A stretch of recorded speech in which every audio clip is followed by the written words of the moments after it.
कहा जाता है कि पहाड़ों में कुछ साए ऐसे होते हैं जो डराने नहीं आते बल्कि चेतावनी देने आते हैं, लेकिन इंसान अक्सर चेतावनी को डर समझ लेता है। ये कहानी है हिमाचल के एक दूरदराज गांव खरोटा की। इस गांव में सूरज ढलते ही सन्नाटा छा जाता है।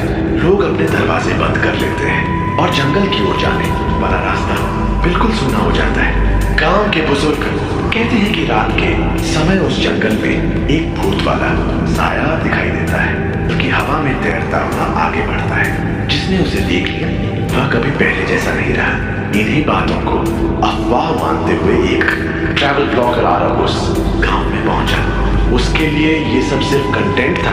उसे यकीन था कि डरना ये चीज इंसान के दिमाग में होती है।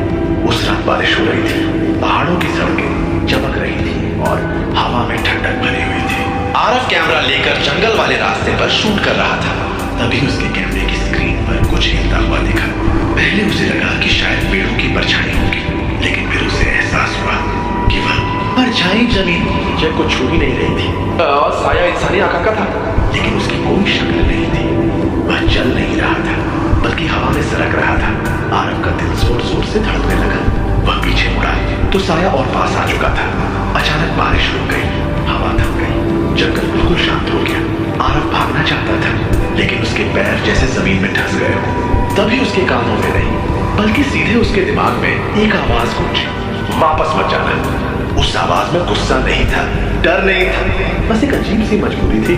आरव किसी तरह वहां से भागकर गांव पहुंचा। उसकी हालत देखकर गांव के एक बुजुर्ग देव सिंह ने उसे अपने घर में बैठाया। थोड़ी देर चुप रहने के बाद देव सिंह ने वह सच बताया जिसे गांव वाले सालों से छुपाते आए थे। 30 साल पहले उसी जंगल में एक भयानक भूस्खलन हुआ था। कई लोग मलबे में दब गए थे। उनमें से एक था भोला। वह दूसरों को बचाने के लिए पहाड़ की ओर दौड़ा था, लेकिन खुद बाहर नहीं निकल पाया। उसकी मौत वहीं हो गई। देव सिंह ने कहा, भोला बुरा आदमी नहीं था, उसकी आत्मा वहीं अटक गई। वो साया उसी की आत्मा है। वो लोगों को मारता नहीं, वो उन्हें रोकता है, लेकिन जो भी उसकी आवाज सुन लेता है उसकी जिंदगी बदल जाती है। उस रात के बाद आरव को अजीब सपने आने लगे। उसे लगता जैसे कोई उसके अंदर सांस ले रहा हो। आईने में उसका प्रतिबिंब थोड़ी देर से हिलता। उसकी आवाज भारी होती जा रही थी। उसे समझ आ गया कि साया उसे छोड़ नहीं रहा, वह उसे बदल रहा है। कुछ दिनों बाद आरव ने आखिरी व्लॉग रिकॉर्ड किया। कैमरे के सामने वह बिल्कुल सामान्य दिख रहा था। उसने कहा, दोस्तों, यहाँ कुछ भी डरावना नहीं है। जंगल पूरी तरह सुरक्षित है। लेकिन कैमरा नीचे गया। उसके पैर जमीन को छू ही नहीं रहे थे। उसी समय उसी जंगल के रास्ते पर एक नया मुसाफिर चल रहा था। उसे